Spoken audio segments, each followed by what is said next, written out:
السلام علیکم ورحمۃ اللہ وبرکاتہ۔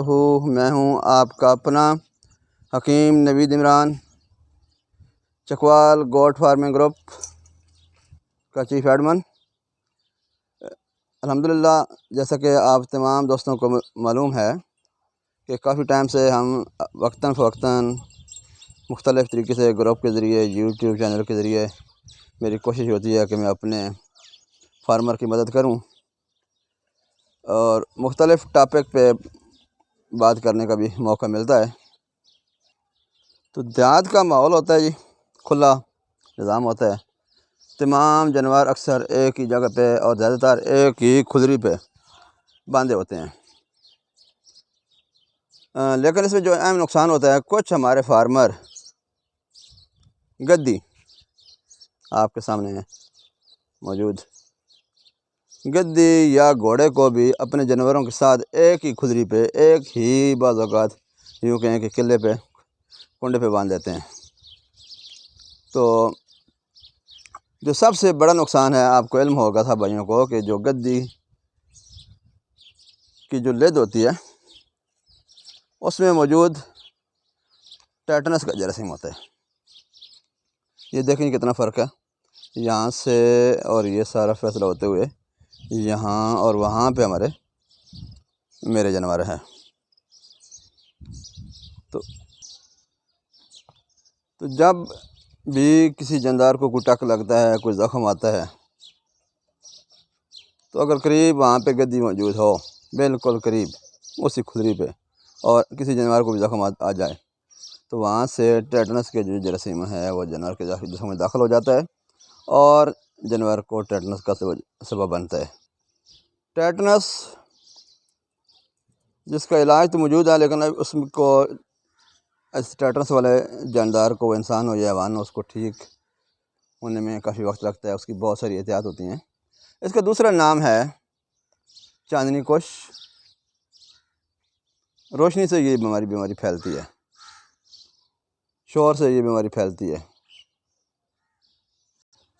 ایک بات تو تقریباً ہر دوست بھائی کو علم ہے کہ جب بھی کسی بھی انسان کا ایکسیڈنٹ ہوتا ہے تو اس کو فوری طور پہ جب وہ ہسپتال جاتا ہے تو پہلے لمحے جو اس کو انجیکشن لگایا جاتا ہے وہ ٹیٹنس کا لگایا جاتا ہے۔ جو اس کی ویکسین کی جاتی ہے وہ ٹیٹنس کی ویکسین کی جاتی ہے، تاکہ اگر کہیں خدا نخواستہ روڈ پہ وہ گدے گھوڑے کے لد سے جو جراثیم خارج ہوا ہے وہ وہاں پہ موجود ہے، تو اس سے جو اس انسان کو محفوظ رکھا جا سکے۔ ٹیٹنس کا جراثیم جو ہے یہ کئی 100 سال تک زندہ رہتا ہے۔ کئی کیس فیلڈ میں سامنے آتے ہیں، تو دیکھا گیا ہے کہ ایک گھر میں گیا، وہاں پہ ان کی گائے کی ڈیلیوری ہوئی تھی۔ جب بھی کسی بھی جانور کی ڈیلیوری ہوتی ہے، جاندار کی ڈیلیوری ہوتی ہے، تو وہاں پہ آپ کو پتہ ہے کہ جیسے بلیڈنگ خارج ہوتی ہے، اور بچے کا جو ناف ہے وہ بھی ایک زخم ہی ہوتا ہے، ٹھیک ہے جی۔ بچے کو ناف کے ذریعے اور اس مادہ کو، گائے بھینس جو بھی ہے، بھیڑ بکری، اس کو اس کے جیر کے ذریعے، پلاسنٹا کے ذریعے یہ جراثیم داخل ہو سکتا ہے، اور داخل جب ہوتا ہے تو اس سے بھی یہ جانوروں کو ٹیٹنس ہو جاتی ہے۔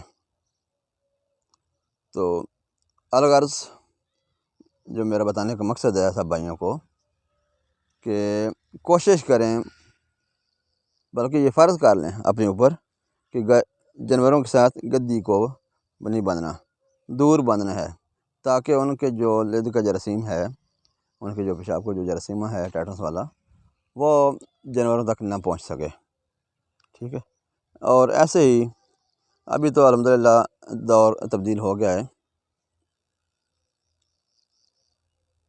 پہلے جو دیہات کی خواتین ہوتی تھیں، وہ سورج نکلنے سے پہلے صبح سویرے اذان ہوتے ہی گاؤں کی طرف راؤنڈ لگا دیتی تھیں کہ ہم نے ابھی جانا ہے جی، وہ لد اکٹھی کرنی ہے، کیونکہ جو کمروں میں مٹی لگائی جاتی تھی اس میں لد شامل کرتی تھیں۔ یہ بات ٹھیک ہے کہ اس لد کی وجہ سے وہ کمرہ خوبصورت بھی لگتا تھا، اور وہ مٹی زیادہ سالوں تک کام کرتی تھی۔ لیکن پھر آہستہ آہستہ وقت نے کروٹ لی اور یہ دور تبدیل ہو گیا۔ تو اب بھی اگر کسی جگہ پہ کسی بھی گاؤں میں یہ رواج ہے کہ خواتین لید اکٹھی کرتی رہتی ہیں، تو ان سے یہ گزارش کریں کہ جب سورج نکل آئے تو سورج نکلنے کے بعد وہ لید اکٹھی کریں۔ رب کریم کا یہ نظام ہے کہ جو ہی سورج نکلتا ہے وہ جو جراثیم ہے لید کو چھوڑ کر زمین کے اندر داخل ہو جاتا ہے اور پھر کئی سالوں تک اس زمین میں رہتا ہے۔ تو لہذا جب بھی اگر خدا نخواستہ کسی بھائی کا ایکسیڈنٹ ہو تو فوراً سے پہلے خود کو اس کا ATS جو ٹیٹنس ہے اس کی ویکسین کروائیں۔ یہ آج کل ہر سٹور پہ موجود ہے، ہر فارم پہ جو بھی ہاسپٹل ہیں وہاں پہ سب پہ موجود ہے۔ اگر کسی جاندار کو بھی ٹک لگتا ہے، زخم آتا ہے، خاص کر وہ حصہ جو زمین سے ٹچ کرتا ہے، تو ایسے جانور کو بھی لازمی ویکسین کروائیں۔ ٹھیک ہے جی، اتنا مہنگا انجیکشن نہیں ہوتا لیکن اس کے فوائد بہت زیادہ ہیں، تو یہ کام آپ نے لازمی کرنا ہے۔ اگر کسی جاندار کو ٹیٹنس ہو جاتی ہے، اس کا کوئی حصہ اکڑ جاتا ہے، اس میں تناؤ واقع ہو جاتا ہے، تو ایسے جانور کو اندر بند کمرے میں ایسے کمرے میں جہاں پہ اندھیرا ہو تو اور اس کا فوراً علاج کرانا ہے۔ ٹھیک ہے جی، علاج اس کا کیا ہے جی، اس کو پینسلین گروپ کے انجیکشن لگتے ہیں اور اس کے ساتھ اس کو ATS کی ویکسین انجیکشن لگتے ہیں۔ اور یہ خاص کر کے چھوٹے بچوں میں ہوتا ہے، بھینس کے کٹوں میں ہو جاتا ہے، گائے کے جو بچے ہیں ان میں ہو جاتا ہے، اور یہ بیماری زیادہ تر یہ گدیوں میں بھی ہو جاتی ہے، جو ہم اس کو نک لگاتے ہیں، پنجابی نک کہتے ہیں، اس کی وجہ سے زخم ہو جاتا ہے، اور اس زخم کی وجہ سے اکثر ان کو خود گدھوں یا گھوڑوں کو بھی ٹیٹنس ہو جاتی ہے۔ اکثر لوگ بتاتے ہیں چند روز گزر جاتے ہیں کہ ہمارا جانور اکڑ گیا ہے۔ جب بھی آپ اس بیماری کا اٹیک دیکھیں، کہیں سے اس کا کوئی کان، کوئی ٹانگ، کوئی حصہ اکڑ گیا ہے، تو فوراً ڈاکٹر سے رابطہ کریں، دیر نہ کریں، ٹوٹکوں میں نہ پڑیں۔ ہمارا فارمر ٹوٹکوں میں پڑا رہتا ہے اور جانور کا بہت قیمتی جانور کا نقصان کر دیتا ہے۔ تو اس ویڈیو میں میں نے کچھ چیزیں بھی دکھائی ہیں۔ یہ میں نے اپنا فارم پہ مرنگا لگایا ہوا ہے، کافی سارے پودے میرے پاس مرنگا کے بھی ہیں الحمدللہ، اور یہ میرا چھوٹا سا اپنا جو نظام ہے، یہ بھی مرنگے کے پودے ہیں، اور ساتھ میں اپنے گھر کی سبزی بھی لگائی ہوئی ہے۔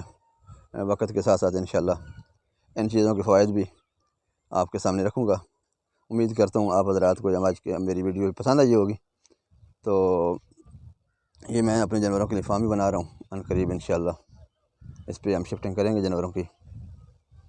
تو میری ویڈیو آپ کو پسند آئی ہوگی، تو میری گزارش ہے تمام بھائیوں سے، دوستوں سے، تمام ممبران سے، اس کو لائک کریں، شیئر کریں اور سبسکرائب کریں۔